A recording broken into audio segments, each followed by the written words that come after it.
আসসালামু আলাইকুম। কুকু তাফরোজা চ্যানেলে আপনাদের সবাইকে স্বাগতম। আশা করছি যে যেখান থেকে আমার ভিডিওটি দেখছেন সবাই ভালো আছেন। আজকের ভিডিওতে আপনাদের সঙ্গে শেয়ার করতে চলেছি দারুণ একটা পুঁই শাকের রেসিপি।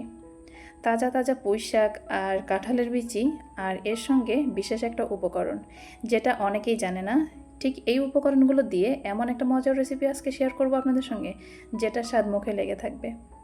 আর এই মজার রেসিপি দেখতে হলে সম্পূর্ণ ভিডিও জুড়ে কিন্তু সঙ্গে থাকতে হবে। কাঁঠালের বিচি আর পুঁই শাক দিয়ে এই মজার একটা রেসিপি তৈরি করার জন্য এখানে আমি বেশ কয়েকটা পুঁই শাক নিয়েছি আর টাটকা পুঁই শাক নিয়েছি। প্রথমেই এই পুঁই শাকগুলো আমি বেছে নিব। খুব সাধারণ জিনিস দিয়ে অসাধারণ কিছু খাবার তৈরি করা যে এতটাই সহজ, যেটা না বানালে কখনোই বুঝতে পারবেন না। আর আজকে ঠিক সেরকমই সাধারণ জিনিস দিয়ে অসাধারণ একটা রেসিপি শেয়ার করব আপনাদের সঙ্গে।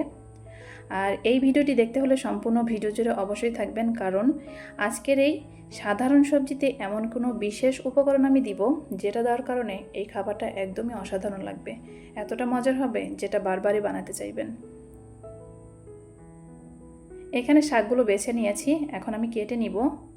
আর অফ ক্যামেরাতে এই শাকগুলো আমি ভালো করে ধুয়ে নিয়েছি। আমি শাকগুলো কেটে নেওয়ার আগেই ধুয়ে নিয়েছি।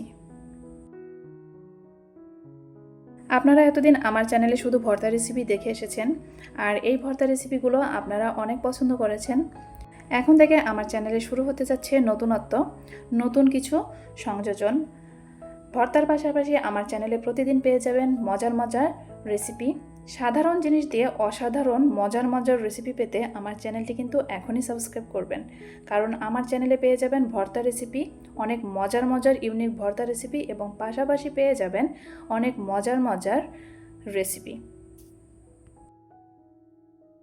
আর এই মজার মজার রেসিপিগুলো পেতে অবশ্যই আমার চ্যানেলটি সাবস্ক্রাইব করে পাশে থাকা বেল আইকন প্রেস করে দিতে হবে, যেন ভিডিও আপলোড করার সঙ্গে সঙ্গে আপনারা নোটিফিকেশন পেয়ে যান এবং নোটিফিকেশন ধরে এই মজার মজার রেসিপিগুলো দেখে নিতে পারেন। এদিকে কাঁঠালের বিচিগুলো আমি ছোট ছোট করে কেটে নিয়েছি, আর এই কাঁঠালের বিচি ভালো করে কষলিয়ে কষলিয়ে ধুয়ে নিব। অফ ক্যামেরাতে আমি বারবার ধুয়ে পরিষ্কার করে নিয়েছি। এখন নিয়েছি কয়েকটা কাঁচামরিচ, কাঁচামরিচগুলো কেটে নিব।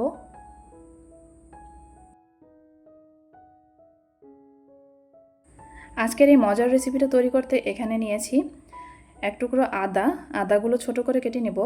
আর বিশেষ একটা মশলা তৈরি করব যেটার কারণে আমার আদা লাগবে। আর এই বিশেষ মশলাটা দেওয়ার কারণেই এই রেসিপিটা অসাধারণ লাগবে, খেতে এতটা দুর্দান্ত লাগবে যেটা বারবারই বানাতে চাইবেন। নিয়েছি এখানে 3 থেকে 4টি ছোট সাইজের পেঁয়াজ, পেঁয়াজগুলো একটু ছোট করে কেটে নিব। আর এই বিশেষ মশলাটা তৈরি করতে কি কি দিয়েছি সেটা দেখতে হলে কিন্তু সম্পূর্ণ ভিডিও জুড়ে সঙ্গে থাকতে হবে। নিলাম কয়েকটা রসুনের কোয়া,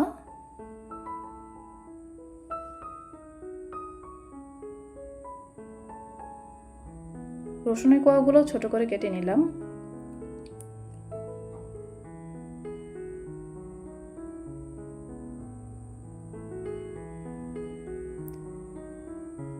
পেঁয়াজ আর কাঁচামরিচ আমি সাইডে তুলে রাখলাম।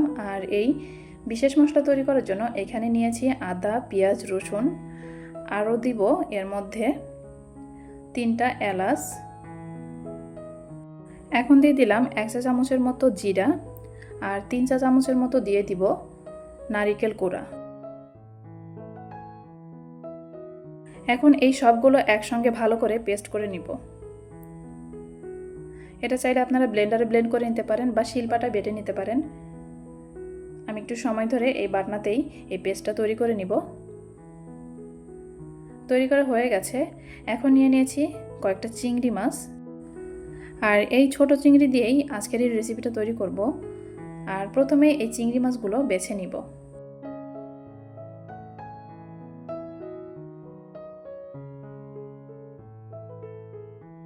ঘরে থাকা সাধারণ জিনিস দিয়ে অসাধারণ রেসিপি পেতে চ্যানেলটি এখনই সাবস্ক্রাইব করুন। আর এই চ্যানেলে পেয়ে যাবেন মজার মজার ভর্তা রেসিপি, মজার মজার রেসিপি। আর যারা ভর্তা খেতে পছন্দ করেন তারা তো অবশ্যই চ্যানেলটি সাবস্ক্রাইব করে রাখবেন, কারণ সপ্তাহে অন্তত 4 দিন পেয়ে যাবেন আমার চ্যানেলে অনেক মজার মজার ইউনিক সব ভর্তা রেসিপি। এদিকে কথা বলতে বলতে চিংড়ি মাছগুলো ভালো করে পরিষ্কার করে নিয়েছি। আর এখানে নিয়েছি চিংড়ি মাছের মাথা এবং কিছু চিংড়ি মাছ। এগুলো ভালো করে পরিষ্কার করে আমি ব্লেন্ড করে নিয়েছি। আর এটা কখন কোন কাজে লাগবে সেটা দেখতে হলে কিন্তু ভিডিও জুড়েই থাকবেন। এখানে একটা প্যানে তেল দিয়ে তেল কিছুটা গরম হয়ে আসলে চিংড়ি মাছগুলো দিয়ে দিয়েছি। এখন চিংড়ি মাছগুলো ভালো করে ভেজে নিব।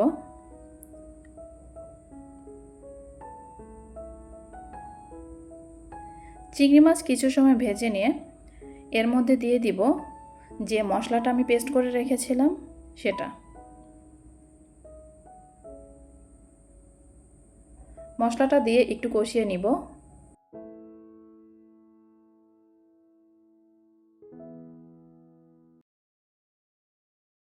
এখানে আমার কাছে তেল কম মনে হচ্ছিল, তাই আবার একটু তেল দিয়ে দিলাম। তেল দিয়ে এই মশলাটা ভালো করে কষিয়ে নিব, কারণ যে কোনো তরকারির মশলা কষানোর উপর ডিপেন্ড করে সেই তরকারির স্বাদ কতটা মজার হবে, কেমন হবে। সামান্য একটু পানি দিয়ে দিব, পানি দিয়ে আবারও একটু কষিয়ে নিব। যত সময় না এই মশলা থেকে তেল ছেড়ে আসছে তত সময় কষিয়ে নিব। এখন দিয়ে দিলাম পরিমাণ মতো লবণ, দিয়ে দিলাম হাফ চা চামচের মতো ধনিয়া গুঁড়া, হাফ চা চামচের মতো হলুদের গুঁড়া, 1 চা চামচের মতো দিয়ে দিলাম মরিচের গুঁড়া, হাফ চা চামচের মতো দিয়ে দিলাম জিরার গুঁড়া।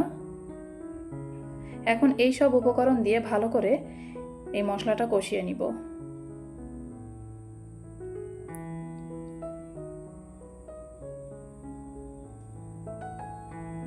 এখন দিয়ে দিব যে চিংড়ি মাছ এবং চিংড়ি মাছের মাথা পেস্ট করে রেখেছিলাম, ব্লেন্ডারে ব্লেন্ড করে রেখেছিলাম পানি দিয়ে, সেই পানি সহকারে দিয়ে দিলাম। এখন এই পানি দিয়ে এই মশলাটা ভালো করে কষিয়ে নিব। আর এটা দেওয়ার কারণে এই তরকারির টেস্টটা যে এতটা পরিমাণে বেড়ে যাবে যেটা আপনি ভাবতেই পারবেন না।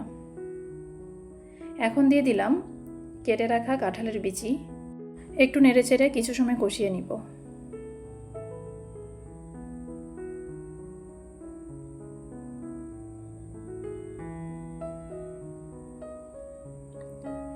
দিয়ে দিলাম ফালি করে কেটে রাখা কাঁচামরিচ। আর এখন দিয়ে দিব পুঁই শাকের ডাঁটা।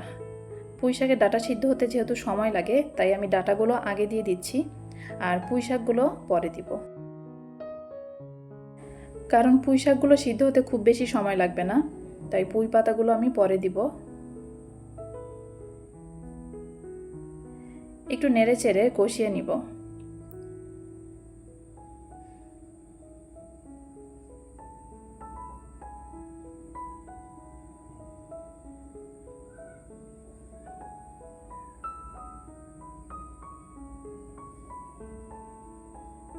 যে বাটনাতে মশলা পেস্ট করেছিলাম সেই বাটনাটা ধুয়ে একটু পানি দিয়ে দিলাম। আর এই পানি দিয়ে এই কাঁঠালের বিচি এবং পুঁই শাকের ডাঁটাগুলো ভালো করে কষিয়ে নিব,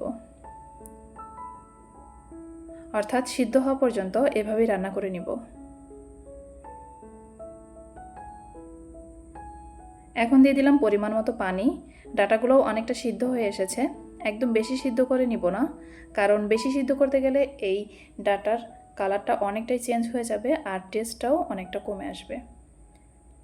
এখন দিয়ে দিলাম পুঁই পাতাগুলো।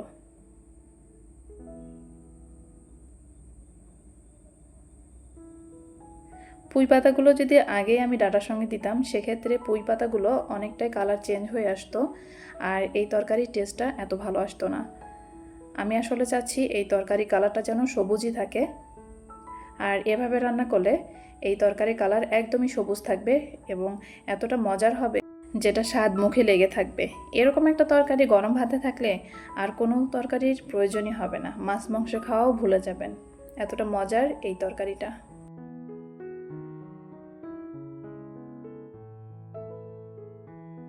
পুঁই শাক দেওয়ার কারণে এই তরকারি থেকে কিন্তু আরও একটু পানি ছেড়ে দিয়েছে আর এই পর্যায়ে এসে পুঁই পাতাগুলো অনেকটাই সিদ্ধ হয়ে এসেছে। এখন এই পর্যায়ে এসে দিয়ে দিব ভাজা জিরার গুঁড়া। এটা কিন্তু অবশ্যই দিতে হবে, এটা দেওয়ার কারণে এর টেস্টটা অনেক গুণে বেড়ে যাবে।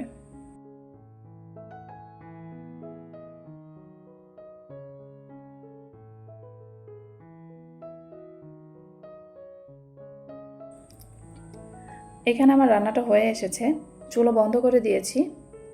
এখন চুলো থেকে নামিয়ে নিব। এই তো আমার এই রেসিপির ফাইনাল লুকটা।